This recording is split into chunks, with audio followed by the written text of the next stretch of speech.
Pada waktu saya masih mondok di sini, keadaan masyarakat itu sederhana.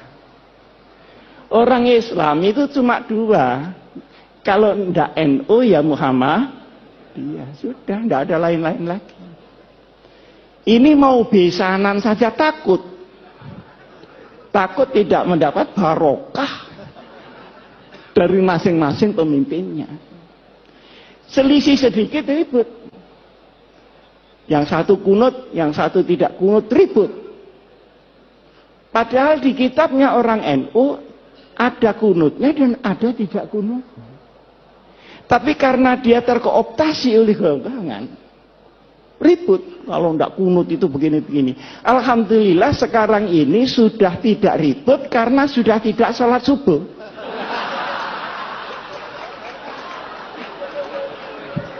Jadi problemnya sudah kelewat. Dulu Pak Den waktu saya masih habis dari Gontor pulang, beda hari raya itu berkelahi Pak. Takut ini puasanya dosa segala macam. Padahal yang selisih Muhammadiyah sama NU ini kan cuman tanggalnya, kan bukan hari rayanya. Bener apa enggak? Betul. Nah, kalau dibetulkan pengasuh sahih sudah. Yang beda itu tanggalnya. Kalau sholatnya ya itu Allahu Akbar sekian kali takbirnya ya sama. Loh kenapa tanggalnya kok enggak sama? Ngitungnya enggak sama. Kalau NU itu harus kelihatan tanggalnya dan itu perlu 2 derajat di atas ufuk. Muhammadiyah pokok sudah istimewa selesai lah. Ada apa mesti diinceng itu? Apa tamu dia? Lah yang nginceng ini ya tidak mau disalahkan. Karena Rasulullah Shallallahu Alaihi Wasallam itu nginceng. Sampai saya ketika itu Pak Din belum jadi ketua Muhammadiyah.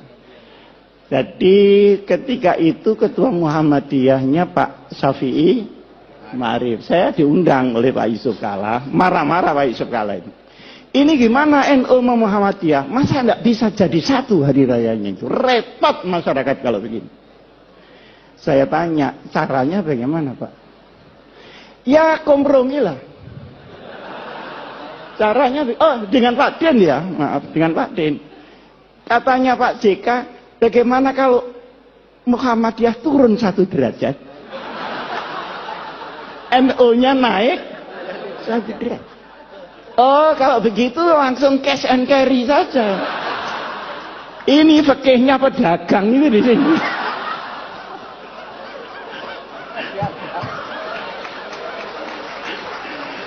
Kok disuruh naik turun? Saya bilang enggak bisa Pak itu. Lalu terus yang bisa bagaimana? Yang bisa pengertian seluruh umat Islam bahwa perbedaan itu terbuka memang ada.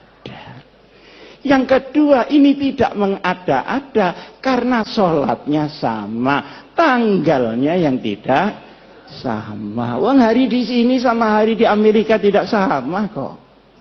Kita berangkat dari Jepang, dari Narita itu ya Pak Akhir, itu Jumat sore, sampai di California itu Jumat pagi. Ini sembahyang Jumat lagi apa tidak? Kalau sembahyang Jumat lagi kok sergap banget ya, sergap banget.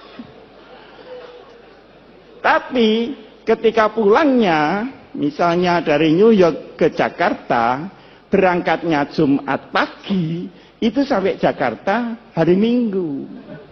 Jadi kehilangan 1 hari, tidak tahu di mana Sabtunya ini. Jadi soal tanggal itu sudah biasa-biasa saja lah soal tanggal. Nah, alhamdulillah ini karena mungkin zamannya yang berubah, maka kedekatan ini semakin hari semakin nyata. Saya sama Pak Din sering diundang pidato bareng gitu. Kadang saya bisa, kadang Pak Din bisa, kadang salah satu enggak bisa gitu. Tapi lebih sering saya diundang Muhammadiyah daripada Pak Jin diundang NU. Hah? Padahal ini mantan NU nih. Kenapa dia pindah? Karena tidak kerasan saja sama orang NU. Bukan karena teori yang tinggi-tinggi gitu. Ini orang NU kok kumuh banget. Kira-kira cuman itu sekitar itu saja. Nah, masalahnya adalah sekalipun NU Muhammadiyah ini berbeda di dalam furu, bahkan Ibnul Furu ya. Tetapi wawasan keumatannya sama, wawasan kenegaraannya sama. Karena Hadratus Syekh Kiai Hasyim Asy'ari ikut mendirikan republik. Kiai Ahmad Dahlan ikut mendirikan republik. Pahlawan nasional ada di dua belah pihak. Tahu jerih payahnya bagaimana membawa Islam di tengah kebinekaan yang luar biasa itu. Maka sabar. NU sama Muhammadiyah itu sabar. Cuman NU itu sama Muhammadiyah menurut saya itu sepasang sandal. Jadi kalau dipakai semua. Kalau tidak ya sekalian tidak semua. Jangan dipakai yang kanan, yang kiri tidak dipakai. Nah ini dikira orang stres itu. Orang NU suruh bikin universitas rapi seperti Muhammadiyah. Sulit Pak. Tapi rahasia, jangan ngomong-ngomong orang. Tapi orang Muhammadiyah suruh ngurusi orang macul yang sehari-hari tidak ngerti apa-apa. Sehingga dia musyrik menjadi muslim. Enggak sabar juga Pak. Nah, bertemunya ini banyak yang tidak suka. Oleh karenanya, maka wawasan keagamaan, wawasan keumatan, wawasan kebangsaan dan kenegaraan tidak boleh dirobek oleh kepentingan apapun juga. Ini pertama. Sekarang yang kedua. Pandangan-pandangan kaum muslimin terhadap negara Indonesia ini baru selesai setelah berpikir 40 tahun. Waktu tahun 1945 kita merdeka. Nah, setelah itu umat Islam berbagai macam pandangan Indonesia ini diapakan dan distempel apa. Maka ada yang keras, harus pakai stempel Islam. Nah,